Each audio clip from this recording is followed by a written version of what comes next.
Then, mag-start ulit ako sa faucet. Open ko.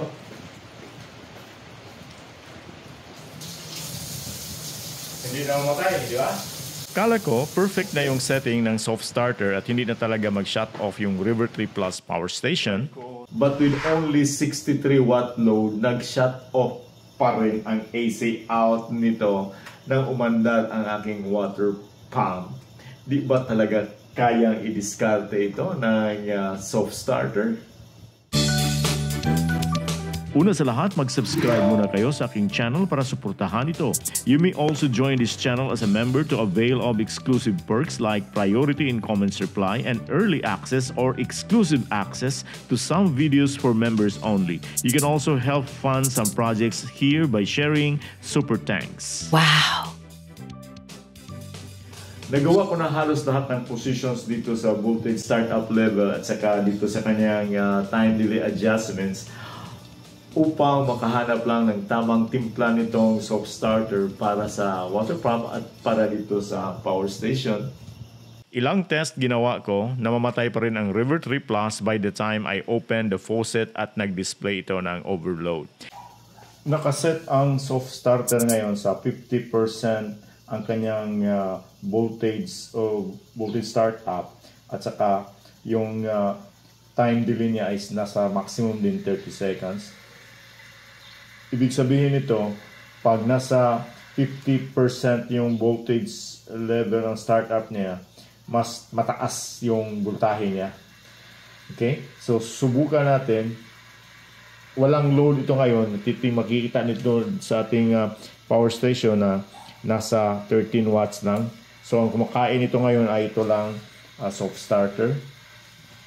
Ibuksan ko yung faucet.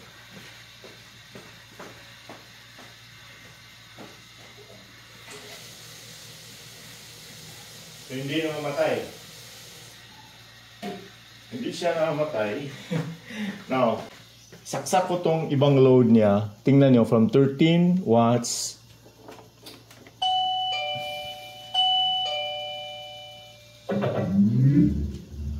So, umakyat siya sa 46. Magdagdag pa ako ng load. So, umabot na siya ng 64. Buksan ko yung faucet.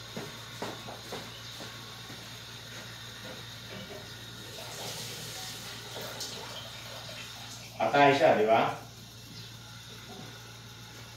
Kung i-post natin ang video, makikita natin na nasa 441 watts lang ang total load minus the other load na 64 watts.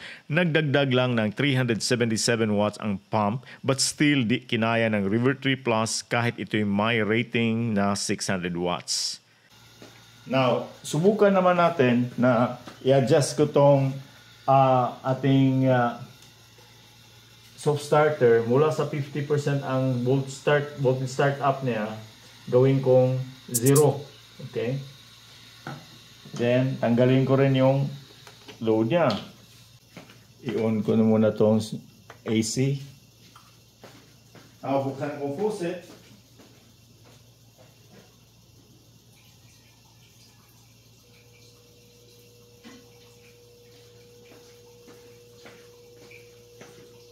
Matagal, di ba? Kasi slow.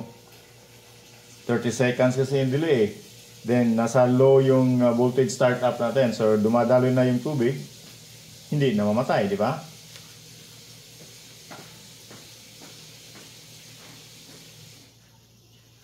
Now, ngayon, balik ko tong load. Kasi 13 lang yan.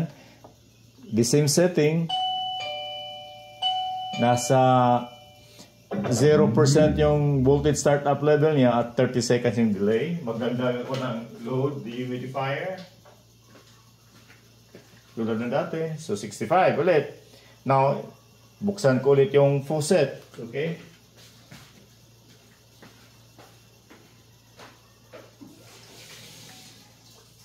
So, patay, di ba? Again, i-freeze natin ang video, umabot lang ang total load sa 436 watts at di pa rin kinaya ng River 3 Plus. Sa tingin ko, ang talagang may problema ay itong River 3 Plus power station.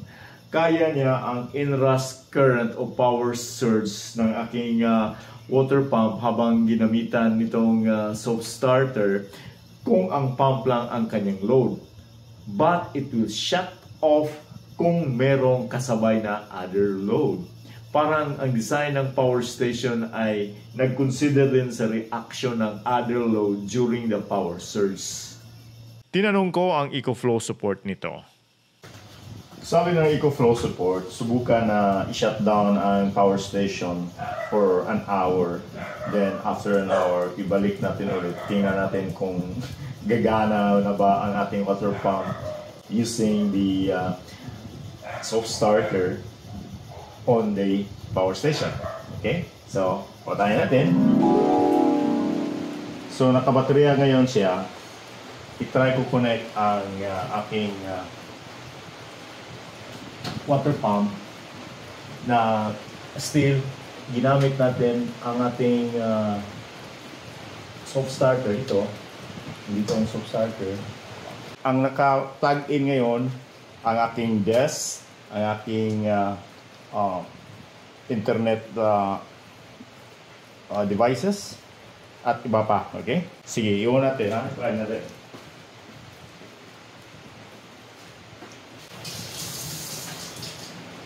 So, patay ito rin. Tanggalin natin ang load, lahat. Pati ang internet. Titingnan natin. So, natitira ngayon ang ating water pump na lang. Nakakonect pa rin sa soft starter natin. Buksan ko ulit yung faucet.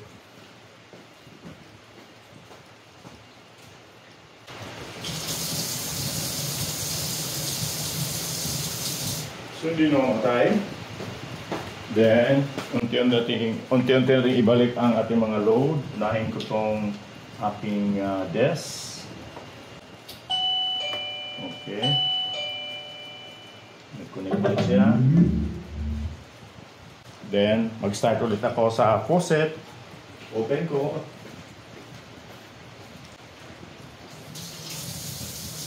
Hindi na mamatay, di ba? Okay. Try ko saksak ang ating internet devices at iba pa kung kakayanin niya. Okay. Tingnan natin.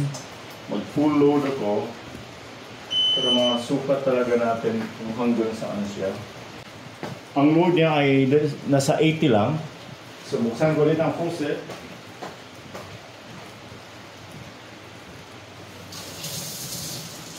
Patay siya. So, di talaga kaya kung malaki ang load.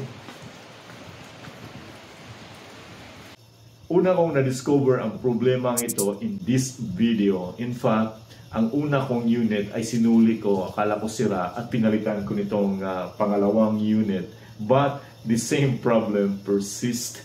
Kahit gagamitan ko pa ng X-Boost, di pa rin kakayanin ng River 3 Plus power stations ang power surge na sobra sa 600 watts. Basta may kasamang ibang load ang water pump as I told you in this video.